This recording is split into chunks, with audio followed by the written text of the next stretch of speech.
Hola, ¿cómo estás?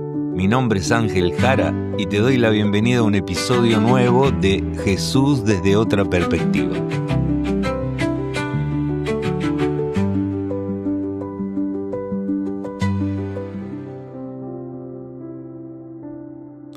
Igualmente, jóvenes, estad sujetos a los ancianos y todos sumisos unos a otros, revestidos de humildad, porque Dios resiste a los soberbios y da gracia a los humildes. Humillaos, pues, bajo la poderosa mano de Dios, para que Él los exalte cuando fuere el tiempo.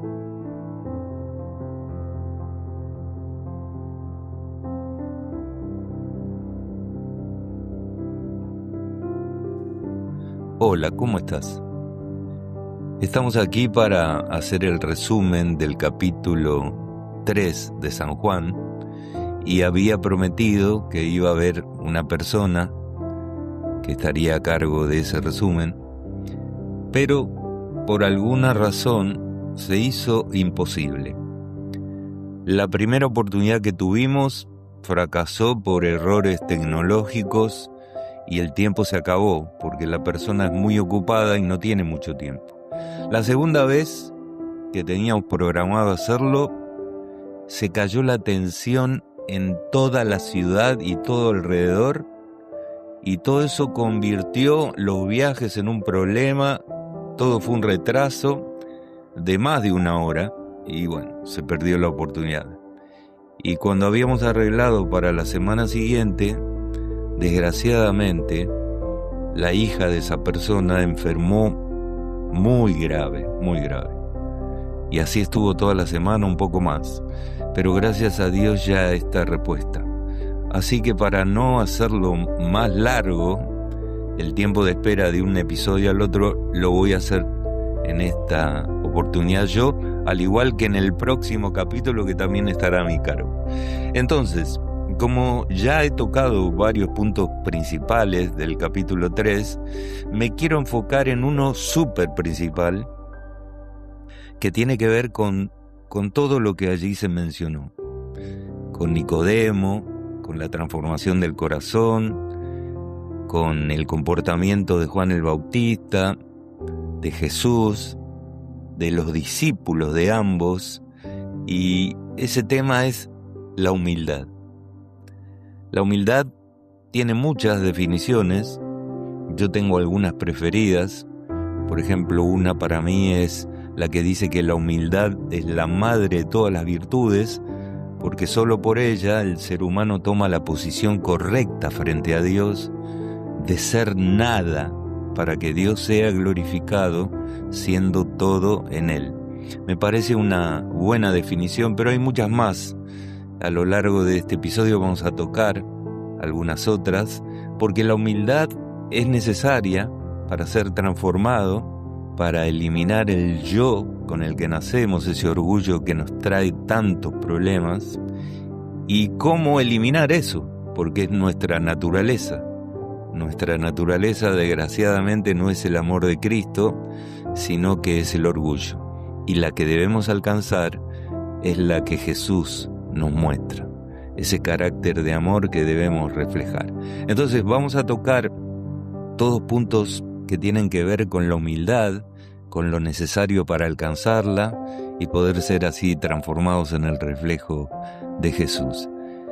La humildad de corazón es un espíritu de entrega que nace cuando uno quiere relacionarse personalmente con Jesús, lo desea en su corazón.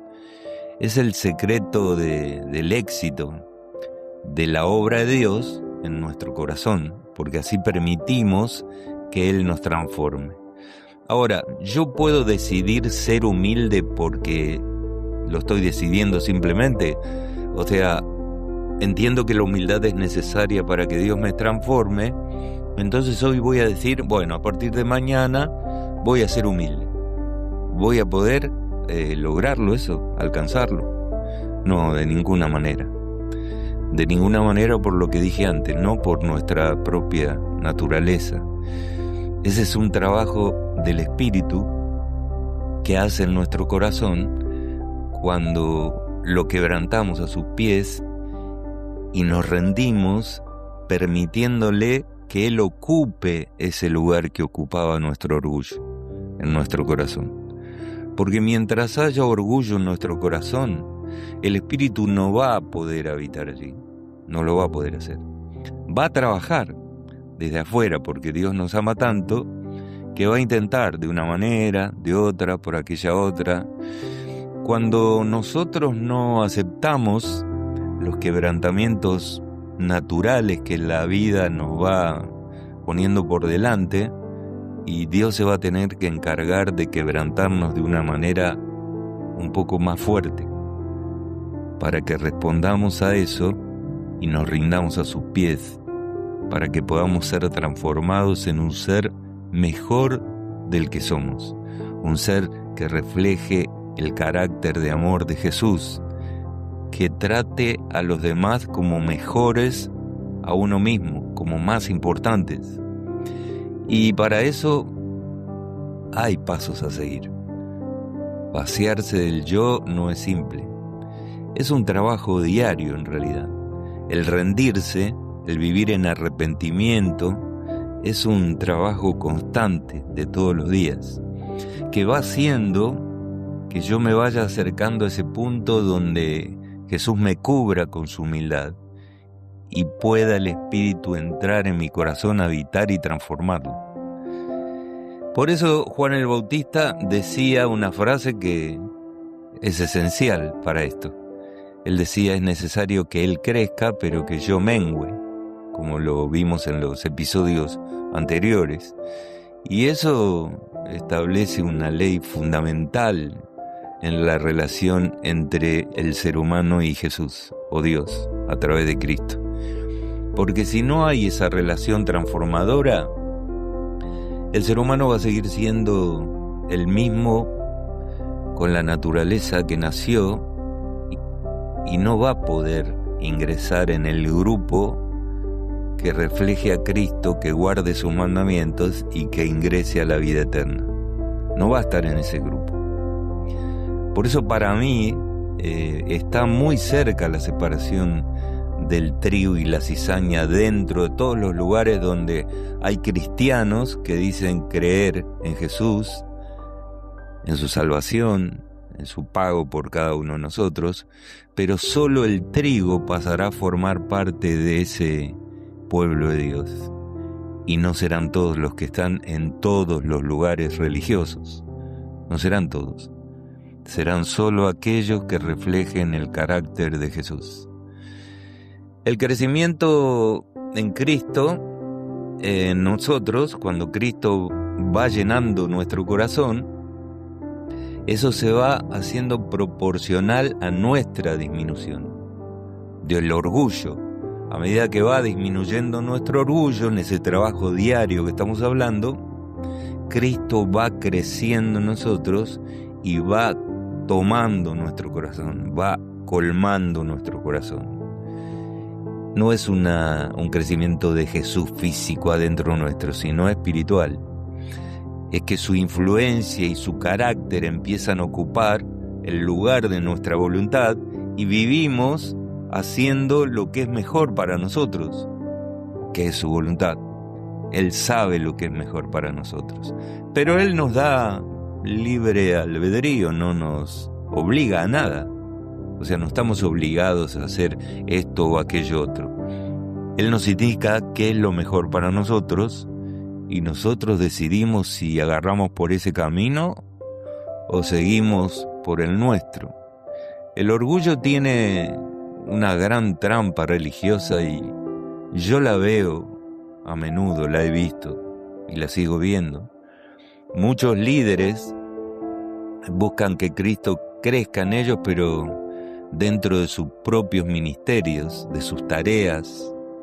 O sea, ellos quieren crecer en el reconocimiento, en la fama, en que lo tomen como que este es un buen predicador, un buen cantante, un buen sabiondo de la Biblia o lo que sea. Y eso con la humildad de Juan no tiene nada que ver, y con la de Jesús menos. Juan el Bautista estaba dispuesto a que todos sus discípulos lo abandonaran para seguir a Jesús. No le preocupó eso para nada. Por eso la humildad de una persona se ve cuando muestra la actitud que tiene con respecto al éxito que alrededor de él otras personas tienen. Eso es una prueba de fuego de la humildad en cada ser humano. ¿Cómo te sientes cuando los que están a tu alrededor crecen o tienen, entre comillas, más éxito que el que tú tienes en el mismo tipo de tarea? ¿Cómo te sientes? ¿Te alegras porque el evangelio de esa manera crece o sientes una sensación incómoda adentro tuyo? La envidia es el síntoma peor que hay, contrario, totalmente contrario a la humildad, y además fue el que tanto problema trajo en el cielo y por lo cual nosotros vivimos la vida que vivimos. Si el éxito de un colega o un predicador te causa esa inquietud, y eso es una señal que la humildad que creías tener es solamente superficial. ¿Y qué remedio puedo tener o aplicar para eso? Y reconocer que los dones son repartidos por el Espíritu, como Él quiere. Por eso algunos tienen muchos y otros solamente tienen uno. Si te alegras por el éxito de otro, como te dije recién, el éxito de él se convertirá también en el tuyo, porque ambos son partes del mismo cuerpo y persiguen el mismo objetivo, en realidad. Consejos prácticos que podemos mencionar para cultivar la humildad podrían ser estos que voy a mencionar, algunos, no todos, para que los podamos tener en cuenta. Por ejemplo, examinar los motivos. Preguntarte cuando haces algo, ¿esto para qué lo hago? ¿Para que me vean, me reconozcan, para que me tengan en cuenta? ¿O lo hago para levantar a Cristo, para que vean a Dios, su carácter? Y el resultado de esa pregunta siempre va a purificar la intención de tu corazón. A medida que lo practicas, eso puede pasar. El servicio oculto, por ejemplo, hacer actos de bondad donde nadie sepa que los hiciste y qué hiciste. Eso rompe la adicción que puedes tener al reconocimiento o los aplausos. Por eso te dice el mismo Jesús que cuando sirvas, no lo hagas delante de los demás. Las cosas importantes que haces para Dios no hace falta que los demás vean lo que estás haciendo. Yo veo en las redes muchísimos de esos comportamientos, mostrando constantemente lo que hago, dónde, filmando, sacando fotos. Dios no te pide eso, para nada. Después, lo que hablamos hace un momento, el elogio al competidor, entre comillas. Hablar bien intencionalmente de alguien que hace lo mismo que tú, pero que tiene mejores resultados, a lo mejor, por ejemplo. Y eso va matando la envidia que pudiera crecer o generarse en tu corazón. Son trabajos constantes, diarios, los que estamos mencionando. Y después la dependencia total.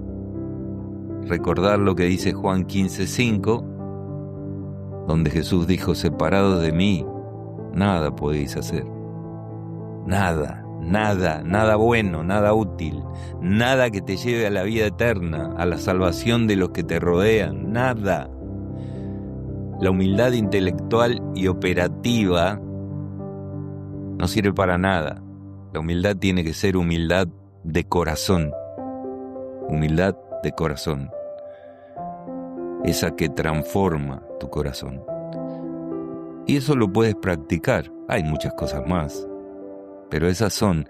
O tal vez, como tú te conoces más que yo, puedes ver cuáles serían puntos importantes que pudieras practicar diariamente en tu vida para ir cultivando ese camino a la humildad y ir eliminando ese yo.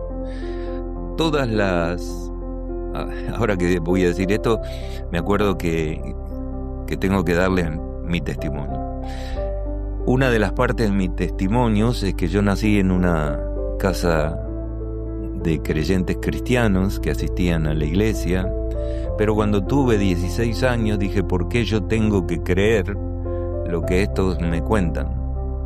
Así que yo me metí a partir de ahí en todas las ramas religiosas que había en ese momento en mi país. Con el tiempo fui compartiendo, en algunas practicando, conociendo en profundidad, y yo vi que en todas ellas hay algo que es un punto igual para todas, ¿no? Que es eliminar el yo. Yo sentía atracción por muchas culturas orientales porque encontraba muchas cosas útiles y todas ellas apuntan que lo principal es eliminar el yo. Claro que sus objetivos y visiones no tienen mucho que ver con las que Dios nos enseña, pero hay muchas que sí y son útiles. La humildad de Jesús hacia Judas, por ejemplo, un buen ejemplo. Cuando Jesús fue a lavar los pies de sus discípulos, Jesús lavó los pies de quien lo iba a traicionar. Jesús sabía quién era Judas, pero no lo humilló públicamente, o sea, no lo mandó al frente delante de sus compañeros. Solo dijo que había uno, ¿no? Amor sin condiciones. La humildad te permite amar aún a tus enemigos, como Jesús nos enseña. No porque ellos lo merezcan, tal vez, sino porque tú has entendido cuánto Dios te ha perdonado en la cruz y te va limpiando con su sangre todo el tiempo, porque nuestra mente es de un pecador y necesita ser limpiado todos los días de sus miserias, hasta que Dios nos transforme, que no quiere decir que no exista más el pecado. Hasta que Jesús no vuelva, eso seguirá existiendo. La humildad, una frase de un escritor conocido, no me acuerdo ahora el libro cómo se llamaba, dice: la humildad no es pensar menos de ti mismo, o sea, creer que no vales nada. La humildad es pensar menos en ti mismo y desviar la mirada del espejo para ponerla en la cruz y en tu prójimo. Otra buena definición que tenemos sobre la humildad. Ahora, para poder alcanzar esa humildad es necesario el quebrantamiento. ¿Por qué es necesario el quebrantamiento del corazón? Antes de hablar un poquito de eso, voy a poner los ejemplos. El yo ante el quebrantamiento, cómo se comporta, y el yo después del quebrantamiento, cómo se comporta.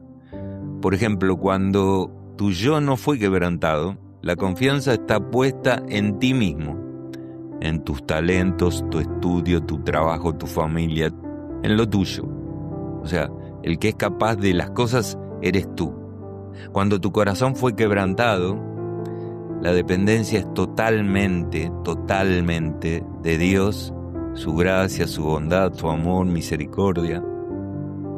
Cuando el yo no está quebrantado todavía, tus reacciones ante las cosas que no te gustan es de ofenderte con facilidad, o de hacer propias o absorber como propias cosas que escuchas, creyendo que son para ti. Eso es cuando tu corazón tiene orgullo. Cuando estás lleno de orgullo te comportas así. Cuando tu corazón ya fue quebrantado, Él tiene paciencia y entiende que no mereces nada y que sin el perdón de Dios no tendrías ni vida eterna, ni salvación, ni nada. Entonces, como comprendes que necesitas de ese perdón, como todos los demás, tratas a los demás de una manera diferente y tienes una paciencia para lo que pueda venir de los demás diferente a los que no tienen un corazón quebrantado. En cuanto a la visión, por ejemplo, el que no ha quebrantado su corazón mira a otros desde arriba, generalmente se cree superior, generalmente lo pone en otro escalón. Yo lo he vivido, me lo han hecho pastores a mí me lo han hecho, me lo han dicho en la cara, hermano. Y yo realmente he sentido mucha tristeza por esa persona, porque realmente mostró que de humildad no tenía absolutamente nada. El que tiene el corazón quebrantado tiene empatía con los demás y no se siente ni mejor ni peor que sus hermanos. Y ve cuando ellos tienen necesidad y allí acude a servir como él pueda. En el servicio, el corazón no quebrantado busca, como dijimos antes, ser visto, aplaudido, reconocido, buscado. El corazón que ha sufrido un quebranto, que ha sido conmovido, que ha alcanzado la humildad, busca que Cristo lo vea, que Cristo le preste atención. Él hace todo para Jesús, no para los demás, no para la gente. Él sirve por el amor que recibe de Jesús. La demostración final sería, por ejemplo, en el Salmo 51:17, que es uno también de mis preferidos para hablar de estos temas. Dice: los sacrificios de Dios son el espíritu quebrantado, al corazón contrito y humillado no despreciarás tú, oh Dios, decía David allí. Y David sabía bien de esas cosas, ¿no es cierto? La vida de él, la verdad, tuvo un montón de altibajos, cosas malas, cosas buenísimas. Y sin embargo, en un momento Dios llegó a decir que tenía un corazón parecido al de él. Dios no nos quebranta para destruirnos, sino para rehacernos. Un caballo salvaje, por ejemplo, es inútil hasta que su voluntad es quebrantada, cuando lo doman.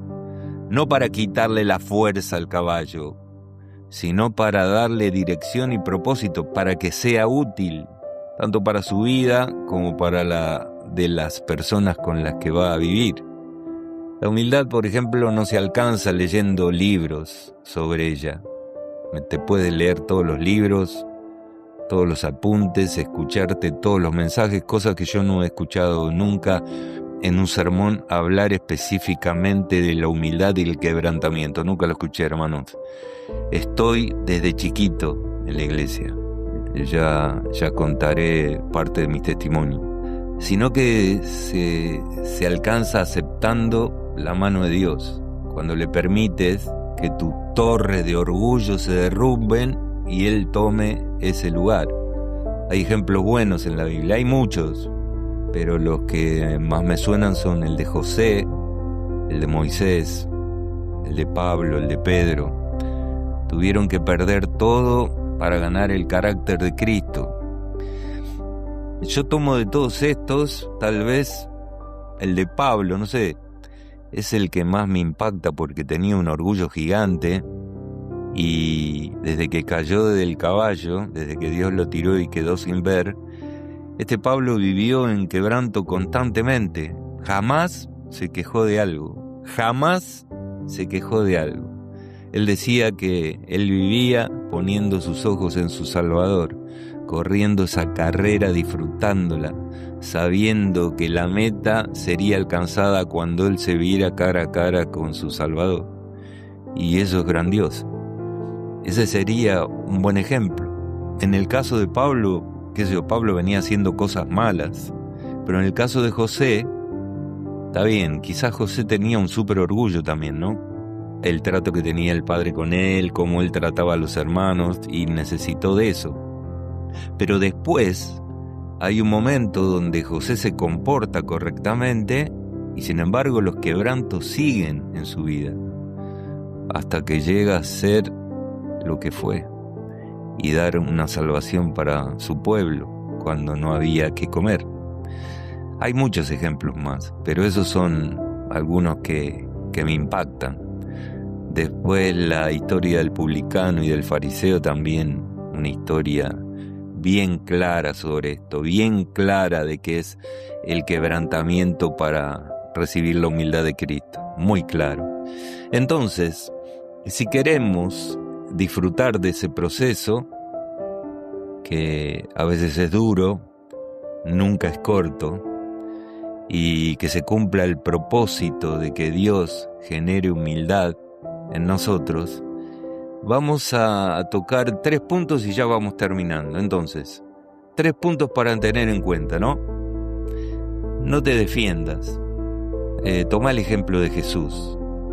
Cuando somos atacados, desplazados, nuestra tendencia natural es pelear, discutir, defender nuestra reputación. Pero el quebrantamiento nos enseña a dejar nuestra reputación en las manos de Jesús. Si Él permitió el pozo, Él se encargará de la promoción a su debido tiempo. Y Él me sacará de allí, Él me protegerá, Él me salvará, Él me cuidará de todo, como Él lo promete. Después, aceptar el vaso roto. Se nos recuerda que el Señor está cerca de los que tienen el corazón quebrantado, como lo leímos recién en la cita anterior. En lugar de tratar de pegar los pedazos de tu vieja vida, mejor dile: Señor, aquí están los pedazos, aquí está mi corazón, no lo quiero más. Haz algo totalmente nuevo y pon un corazón nuevo adentro mío. No intentes volver a ser quien eras antes en medio de tu crisis o de tu proceso. Permite que Dios haga de ti un nuevo ser humano. Y el último, para tener en cuenta, mira más allá del instrumento. José no miró a sus hermanos, miró a Dios. Moisés no miró al faraón, miró al invisible. Porque en un momento Dios le dice: acá no importa lo que tú seas capaz de hacer o no hacer. Aquí lo que importa es que yo estaré contigo. Y no se lo dijo una sola vez, se lo dijo 2 veces. Y eso mismo te dice a ti y a mí, en este proceso, en esta carrera, que es de obstáculos, no es fácil, no es sencilla, pero que nos promete una meta gloriosa cuando nos encontremos cara a cara con Jesús, nuestro Salvador. Si te enfocas en la persona que te hirió o en la circunstancia que te quebró, te amargarás, la pasarás mal. Pero si miras la mano de Jesús detrás de la herramienta, te humillarás ante Él y allí ocurrirá el milagro. Dios entrará en ti, Dios vivirá en tu corazón, Dios transformará tu ser para que seas el reflejo de tu Salvador. Lo importante es recordar que Dios siempre está cerca tuyo y que a pesar de todo lo que te toque vivir o me toque vivir, nunca estaremos solos. Cercano está Jehová a los quebrantados de corazón y salva a los contrictos de espíritu. Salmo 34, 18.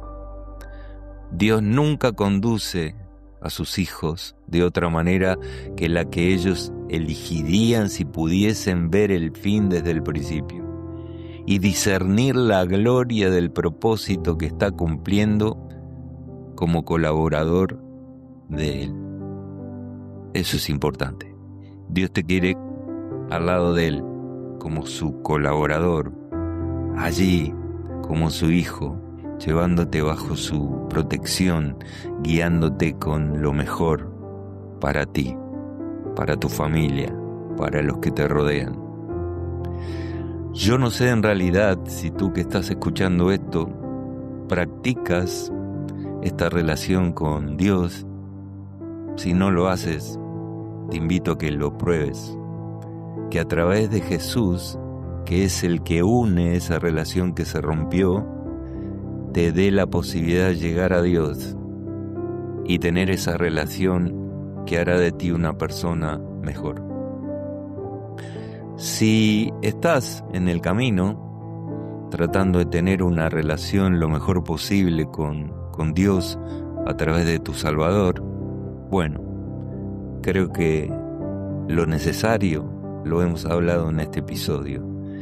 Ponlo en práctica, es un trabajo diario, constante.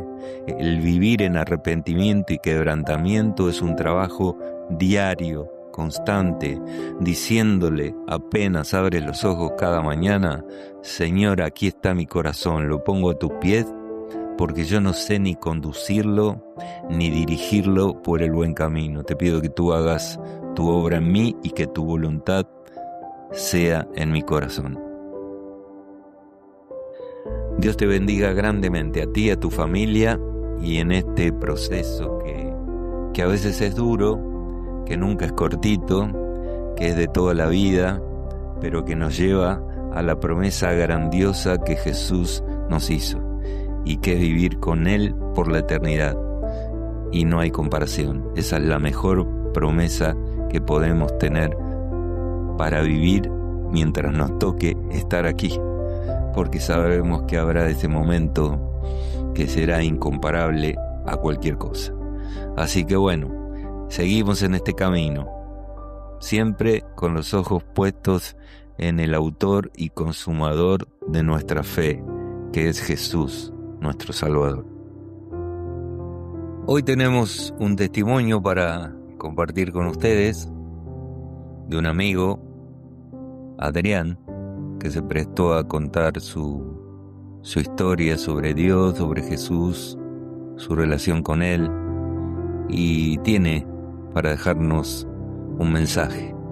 Así que le vamos a dar el lugar a su testimonio. Desde ya le agradecemos de corazón su disposición a hacerlo. ¿Cómo supe de Dios? Realmente yo nací casi en una cuna de una familia cristiana. Mis padres, en especial mi papá, se convirtió al cristianismo cuando yo tenía 3 años, o sea que cuando empecé a tener un poco de conciencia ya iba a una iglesia y escuchaba de Dios. Mi madre se convirtió más tarde porque no quería saber nada con el cristianismo, pero a través de los días, de los años recorridos en la infancia, fui conociendo a un Dios que me mostraba mis padres, que me mostraba, leía la Biblia, me gustaba leer la Biblia. Es más, yo me bauticé cuando tenía 10 años, bien joven, y a la iglesia que asistía, y ahí me regalaron una Biblia y la empecé a subrayar por todos lados porque me gustaba leerla, pero era una lectura no a conciencia, pero sí iba conociendo historias de Dios, historias de Jesús. ¿Y quién es Jesús para mí? Jesús para mí empezó a tomar sentido no hace mucho tiempo, y lo hablo con total sinceridad. Hace unos 15 años atrás, un poco más, tuve un tema familiar, ruptura de un matrimonio, y me costó encontrarme con mí mismo, y ahí me di cuenta de que el Dios que conocí era un Dios de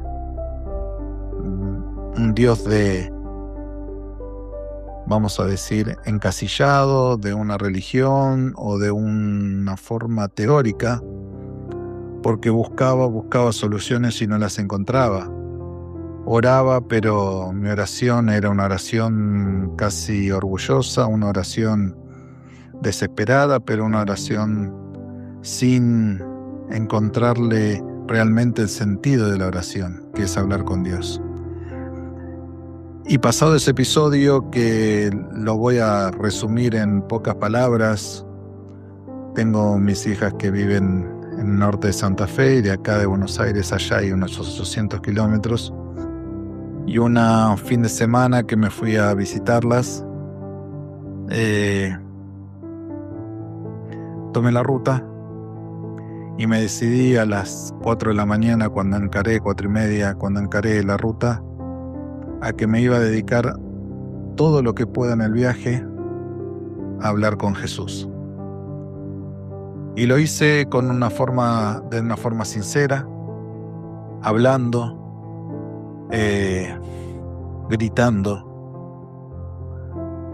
e inclusive insultando, por un montón de situaciones que no entendía.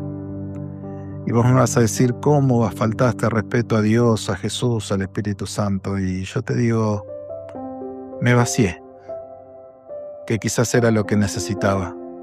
Lloré muchos kilómetros y sin darme cuenta habían pasado casi 500 y pico de kilómetros y seguía hablando. Por momentos callaba, por momentos seguía hablando, recordando y tratando de poner mi vida en el mejor lugar, que era la sinceridad pura delante de quien nos conoce. Y ese fue el punto de partida para cambiar mi religiosidad, para cambiar mi conocimiento de Dios. Y a partir de ese momento muchas cosas empezaron a cambiar en mi vida. En especial me refiero a la relación con Él, ¿no? Y voy a ser 100% honesto, a partir de la pandemia empecé a conocer ese Jesús que no te está contando las costillas, ese Jesús que te da libertad cuando lo conoces y depositas tu vida en Él, a ese Jesús que va al lado tuyo, que nunca te abandona, que a pesar que te metas en lugares que en la antigüedad me decían que no se metía, sin embargo estaba ahí, porque es Él el que te va llamando y diciendo acá estoy.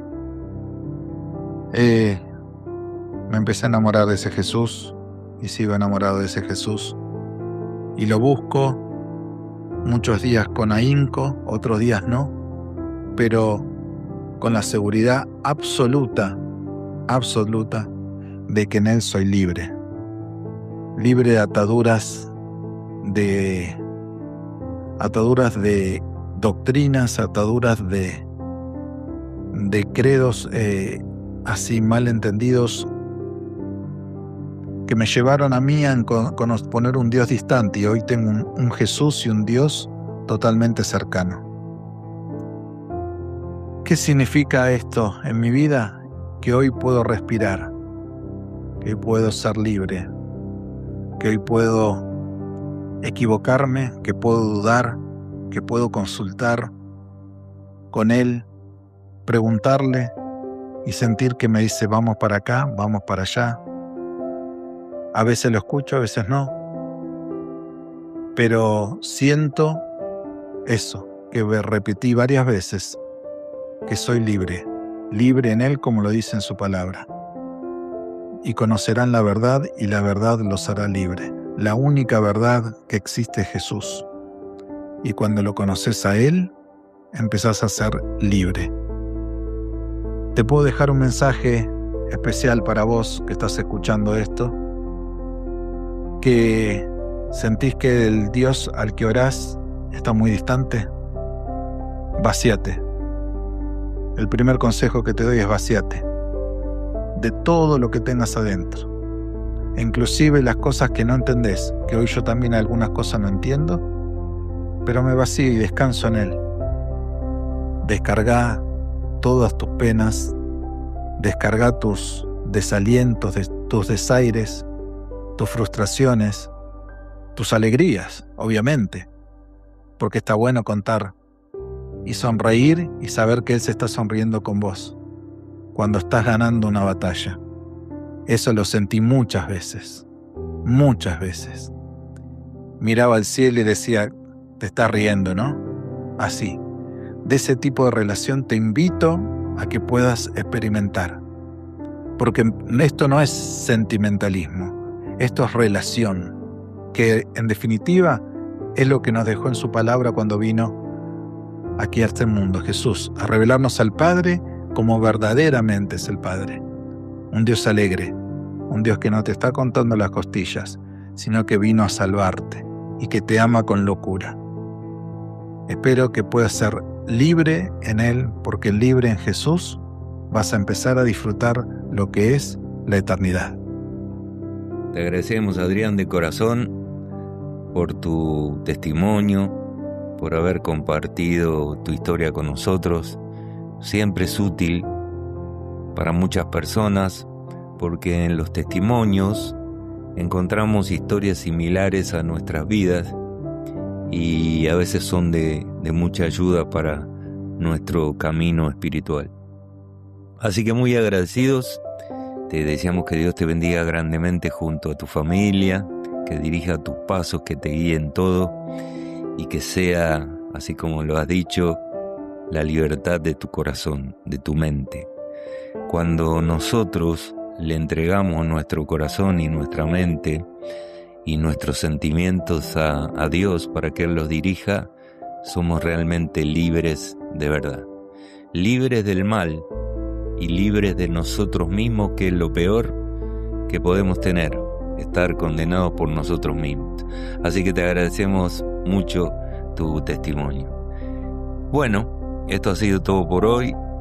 Esperemos que te haya sido útil, que hayas encontrado puntos realmente útiles para mejorar tu relación con Dios a través de Jesús, que lo hayas conocido un poquito más y que lo puedas aplicar. Yo te recomiendo que lo apliques. Recuerda que es un trabajo diario y constante, vivir en arrepentimiento y quebrantamiento, así como lo hizo Pablo. Para mí es un ejemplo de todo lo que hablamos hoy. Por eso, si Dios quiere, nos volveremos a encontrar en el próximo episodio, que empezaremos con el capítulo 4 de San Juan, en esto que decidimos llamar Jesús desde otra perspectiva. Te mando un abrazo grande. Nos vemos pronto. Chao.